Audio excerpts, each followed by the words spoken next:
By an order of March 28, 2024, the Court reaffirmed the provisional measures indicated in its order of January 26, 2024, and indicated certain additional provisional measures. On May 10, 2024, South Africa submitted to the Court what it described as an urgent request for the modification and indication of provisional measures, pursuant to Article 41 of the Statute and Articles 75 and 76 of the Rules of Court. In accordance with usual practice, I shall not read the introductory paragraphs of the order, which set out the procedural history of the case. I shall also omit or summarize some other paragraphs. I shall therefore begin by reading the order at paragraph 20. The Court begins by noting that, in its view, South Africa's present request is a request for the modification of the order of March 28, 2024.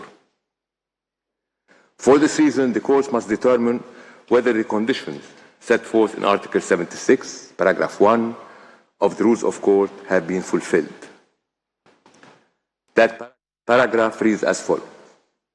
I quote, "At the request of a party or proprio motu, the Court may, at any time before the final judgment in the case, revoke or modify any decision concerning provisional measures if, in its opinion, some change in the situation justifies such revocation or modification." End of quote. The Court must first ascertain whether, taking into account the information that the parties have provided with respect to the current situation, there is reason to conclude that the situation that warranted the decision set out in its order of March 28, 2024 has changed since that time. If the Court finds that there was a change in the situation since the delivery of its earlier order, it will then have to consider whether such a change justifies a modification of its earlier decision concerning provisional measures.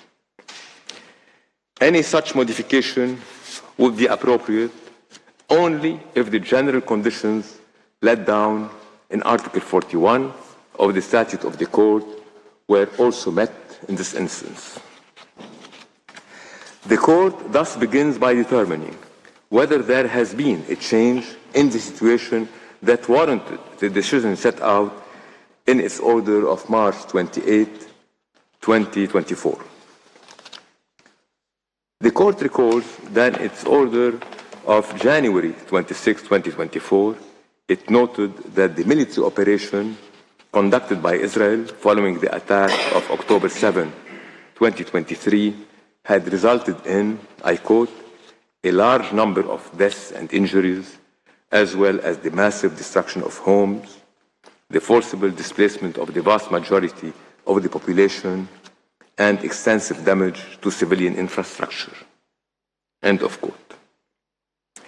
In its decision communicated to the parties by letters of 16 February 2024, the Court noted, quoting the United Nations Secretary General, that the developments in the Gaza Strip and Rafah in particular, I quote, would exponentially increase what was already a humanitarian nightmare with untold regional consequences. End of quote. The Court further records that in its order of March 28, 2024, it observed with regret that the catastrophic living conditions of the Palestinians in the Gaza Strip had deteriorated further in 2024, especially in view of the prolonged and widespread deprivation of food and other basic necessities to which the Palestinians in the Gaza Strip had been subjected. In the present order, the Court notes that the catastrophic humanitarian situation in the Gaza Strip, which, as stated in its order of January 26, 2024, was at serious risk of deteriorating, has deteriorated, and has done so even further since the court adopted its order of March 28, 2024. In this regard, the court observes that the concern that it expressed in its decision communicated to the parties on February 16, 2024, with respect to the developments in Rafah have materialized, and that the humanitarian situation is now to be characterized as disastrous. After weeks of intensification of military bombardments of Rafah, where more than 1 million Palestinians had fled as a result of Israeli evacuation orders, covering more than 3/4 of Gaza's entire territory, on May 6, 2024, nearly 100,000 Palestinians were ordered by Israel to evacuate the eastern portion of Rafah and relocate to Al-Mawasi and Khan Yunis areas ahead of a planned military offensive. The military ground offensive in Rafah, which Israel started on May 7, 2024, is still ongoing and has led to new evacuation orders. As a result, according to United Nations reports, nearly 800,000 people have been displaced from Rafah as at May 18, 2024. The court considered that the aforementioned developments, which are exceptionally grave, in particular the military offensive in Rafah and the resulting repeated large-scale displacement of already extremely vulnerable Palestinian population in the Gaza Strip, constitute a change in the situation within the meaning of Article 76 of the Rules of Court. The Court is also of the view that provisional measures indicated in its order of March 28, 2024, as well as those reaffirmed therein, do not fully address the consequences arising from the change in the situation previously explained, thus justifying the modification of these measures. However, in order to modify its earlier decision concerning provisional measures, the Court must still satisfy itself that the general conditions laid down in Article 41 of the Statute of the Court are met in the current situation. The Court next turns to the conditions for the indication of provisional measures. It recalls that in its orders of January 26, 2024 and March 28, 2024, it concluded that, prima facie, it had jurisdiction pursuant to Article 9 of the Genocide Convention to entertain the case. The Court sees no reason to revisit that conclusion for the purposes of deciding on the present request. In the order of January 26, 2024, the Court also found that at least some of the rights claimed by South Africa under the Genocide Convention and for which it was seeking protection were plausible, namely the right of the Palestinians in Gaza to be protected from acts of genocide and related prohibited acts mentioned in Article 3, and the right of South Africa to seek Israel's compliance with the latter's obligation under the Convention. The Court saw no reason to revisit this conclusion in its order of March 28, 2024. The Court likewise sees no reason to do so for the purposes of deciding on the present request.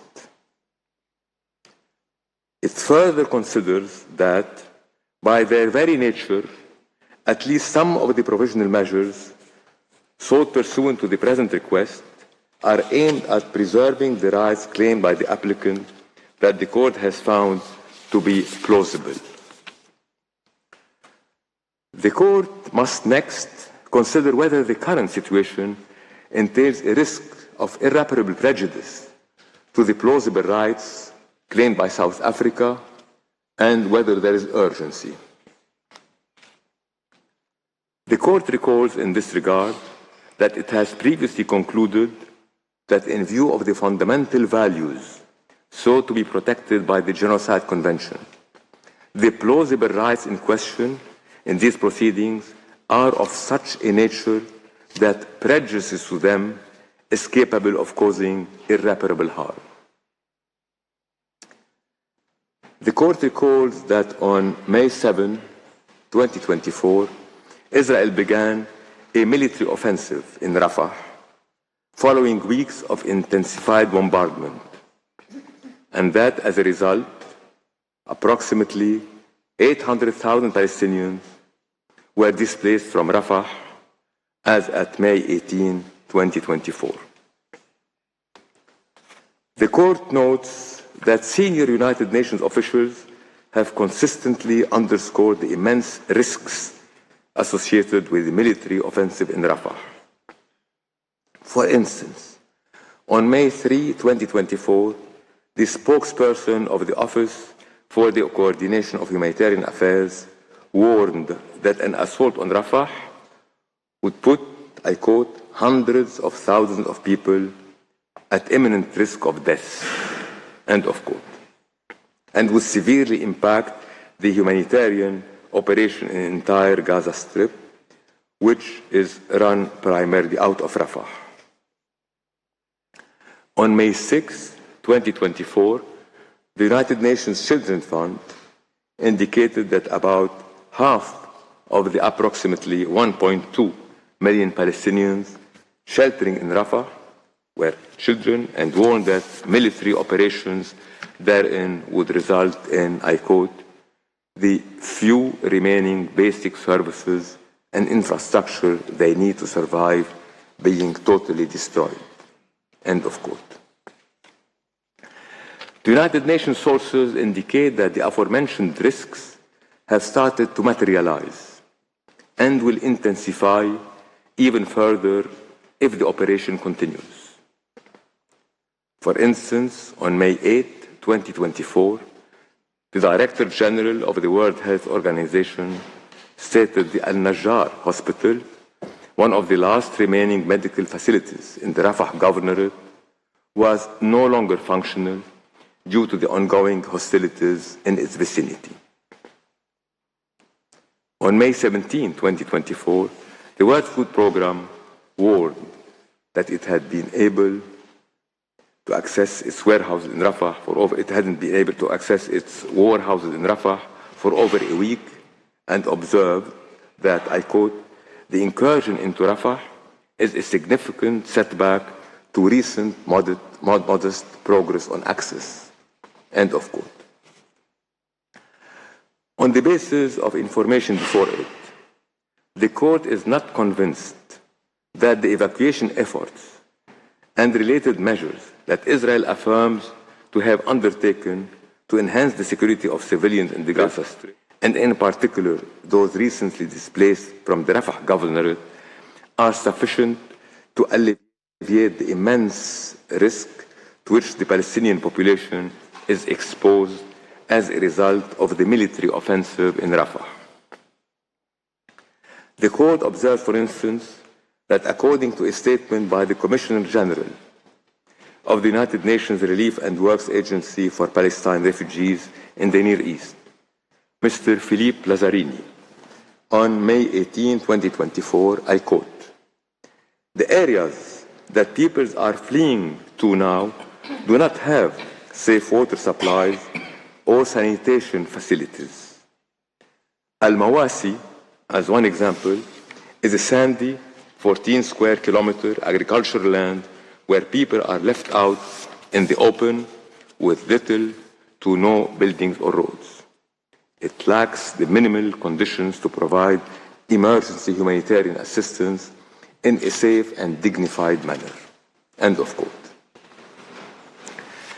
The court observed that Israel has not provided sufficient information concerning the safety of the population during the evacuation process, or the availability in Al-Mawasi area of the necessary amount of water, sanitation, food, medicine, and shelter for the 800,000 Palestinians that have evacuated thus far. Consequently, the Court is of the view that Israel has not sufficiently addressed and dispelled the concerns raised by its military offensive in Rafah. In light of the considerations set out in the preceding sections of the order, and taking account of the provisional measures indicated in its orders of January 26, 2024 and March 28, 2024, the Court finds that the current situation arising from Israel's military offensive in Rafah entails a further risk of irreparable prejudice to the plausible rights claimed by South Africa, and that there is urgency in the sense that there exists a real and imminent risk that such prejudice will be caused before the Court gives its final decision. The Court concludes, on the basis of the aforementioned considerations, that the circumstances of the case require to modify its decision set out in its order of March 28, 2024.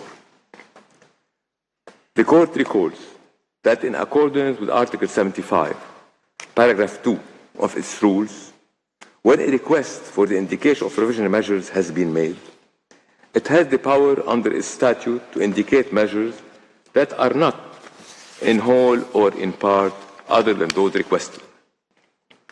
In the present case, having considered the terms of the provisional measures requested by South Africa and the circumstances of the case, the Court found that the measures to be indicated need not be identical to those requested. The Court considers that, in conformity with its obligations under the Genocide Convention, Israel must immediately halt its military offensive and any other action in the Rafah governorate which may inflict on the Palestinian group in Gaza conditions of life that could bring about its physical destruction in whole or in part. The Court recalls that in its order of January 26, 2024, it ordered Israel inter alia to, I quote, take effective measures to prevent the destruction and ensure the preservation of evidence related to allegations of acts within the scope of Article 2 and Article 3 of the Genocide Convention, end of quote.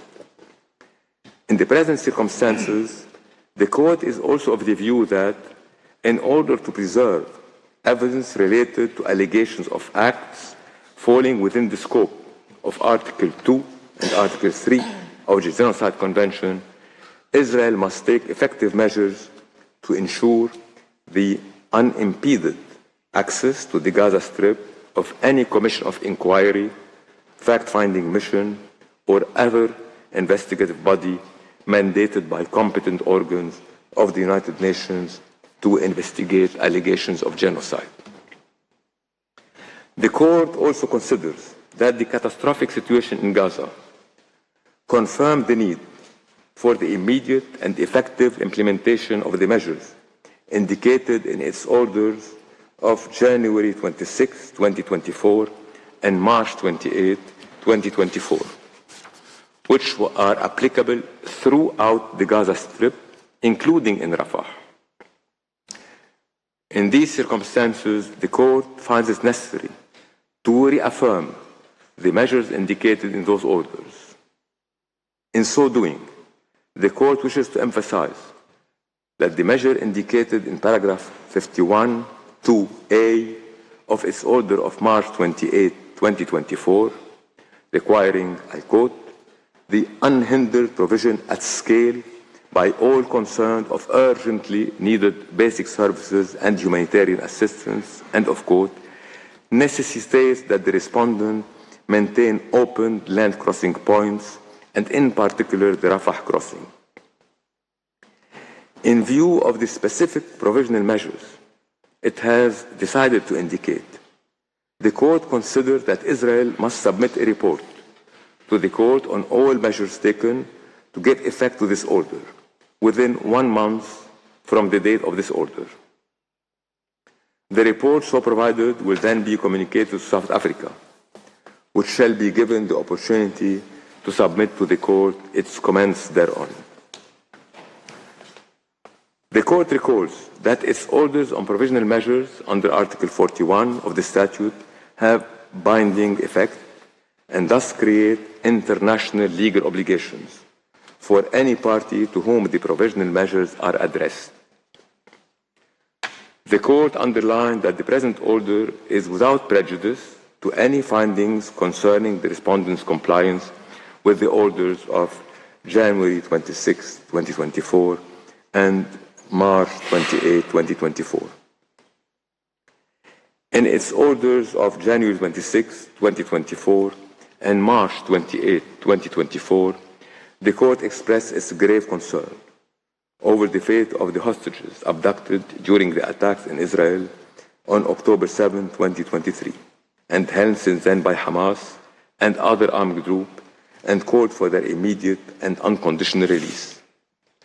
The court finds it deeply troubling that many of these hostages remain in captivity and reiterates its call for their immediate and unconditional release. I shall now read out the operative part of the order. For these reasons, the court, by 13 votes to 2, reaffirms the provisional measures indicated in its orders of 26 January 2024 and March 28, 2024, which should be immediately and effectively implemented. In favor, President Salam, Judges Abraham, Yusuf, Shway, Bandari, Iwasawa, Nolte, Charlesworth, Brandt, Gomez Robledo, Cleveland, Oresco, Tladi. Against, Vice President Sebutinde, Judge ad hoc Bar-Aks. 2. Indicates the following provisional measures. The State of Israel shall, in conformity with its obligations under the Convention on the Prevention and Punishment of the Crime of Genocide, and in view of the worsening conditions of life faced by civilians in the Rafah Governorate, A, by 13 votes to 2, immediately halt its military offensive and any other action in the Rafah Governorate which may inflict on the Palestinian group in Gaza conditions of life that would bring about its physical destruction in whole or in part.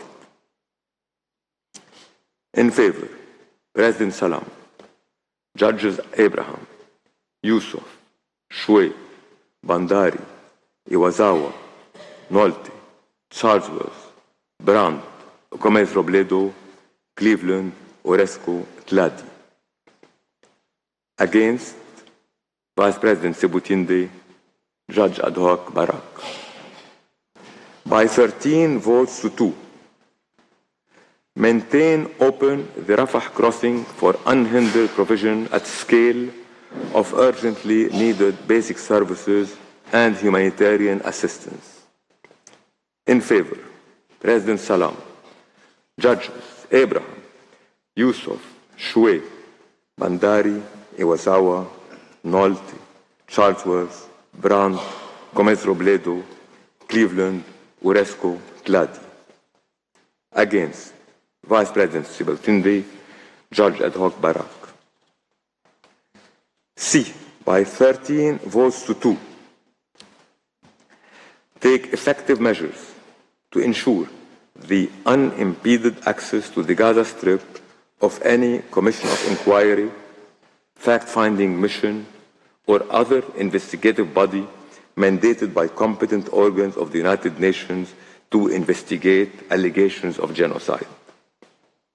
In favor, President Salam, Judges Abraham, Yusuf, Shway, Bandari, Iwasawa, Nolte, Charlesworth, Brandt, Gomez Robledo, Cleveland, Oresco, Tladi. Against, Vice President Sebutinde, Judge ad hoc Bar-Aks. 3, by 13 votes to 2, decides that the State of Israel shall submit a report to the court on all measures taken to give effect to this order within 1 month as from the date of this order. In favor, President Salam, Judges Abraham, Yusuf, Shway, Bandari, Iwasawa, Nolte, Charlesworth, Brandt, Gomez-Robledo, Cleveland, Uresco, Tladi. Against, Vice President Sebutinde, Judge Ad hoc Bar-Aks. I shall now call on the Registrar to read the operative part of the order in French. Par ces motifs, la Cour, 1, par 13 voix contre 2, réaffirme les mesures conservatoires indiquées dans ses ordonnances des 26 janvier et 28 mars 2024 qui doivent être immédiatement et effectivement mises en œuvre. Pour M. Salam Président, M. Abraham Youssouf, Mme Choué, M. Bandari Iwasawa Nolte, Mme Charlesworth, M. Bran Gomez-Robledo, Mme Cleveland, M. Orescu Tladi, juge. Contre, Mme Sebutinde, vice-présidente, M. Bar-Aks, juge ad hoc. 2. Indique les mesures conservatoires suivantes. L'État d'Israël doit, conformément aux obligations lui incombant au titre de la Convention pour la prévention et la répression du crime de génocide, et au vu de la dégradation des conditions d'existence auxquelles sont soumis les civils dans le gouvernorat de Rafah, a, par 13 voix contre 2, arrêté immédiatement son offensive militaire et toute autre action menée dans le gouvernorat de Rafah qui serait susceptible de soumettre le groupe des Palestiniens de Gaza à des conditions d'existence capables d'entraîner sa destruction physique totale ou partielle. Pour M. Salam Président, M. Abraham Youssouf, Mme Choué, M. Bandari Iwasawa Nolte, Mme Charlesworth, M. Brandt Gomez-Robledo, Mme Cleveland, M. Orescu Tladi, juge. Contre, Mme Sebutinde, vice-présidente, M. Bar-Aks, juge ad hoc. B. Par 13 voix contre 2. Maintenir ouvert le point de passage de Rafah pour que puisse être assurée, sans restriction et à grande échelle, la fourniture des services de base et de l'aide humanitaire requis de toute urgence. Pour M. Salam Président, M. Abraham Youssouf, Mme Choué, M. Bandari Iwasawa Nolte, Mme Charlesworth, M. Bran Gomez-Robledo, Mme Cleveland, M. Orescu Tladi, juge. Contre, Mme Sebutinde, vice-présidente, M. Bar-Aks, juge ad hoc. C. Par 13 voix contre 2. Prendre des mesures permettant effectivement de garantir l'accès sans entrave à la bande de Gaza, à toute commission d'enquête, toute mission d'établissement des faits ou tout autre organisme chargé par les organes compétents de l'Organisation des Nations Unies d'enquêter sur des allégations de génocide. Pour M. Salam Président, M. Abraham Youssouf, Mme Choué, M. Bandari Iwasawa Nolte, Mme Charlesworth, M. Bran Gomez-Robledo, Mme Cleveland, M. Orescu Tladi, juge. Contre, Mme Sebutinde, vice-présidente, M. Bar-Aks, juge ad hoc. 3. Par 13 voix contre 2, décide que l'État d'Israël devra, dans un délai d'1 mois à compter de la date de la présente ordonnance, soumettre à la Cour un rapport sur l'ensemble des mesures qu'il aura prises pour donner effet à cette ordonnance. Pour M. Salam Président, M. Abraham Youssouf, Mme Choué, M. Bandari Iwasawa Nolte, Mme Charlesworth, M. Bran Gomez-Robledo, Mme Cleveland, M. Orescu Tladi, juge. Contre, Mme Sebutinde, vice-présidente, M. Bar-Aks, juge ad hoc. Vice President Sebutinde appends a dissenting opinion to the order of the court. Judges Nolte, Urescu, and Tladi append declaration to the order of the court.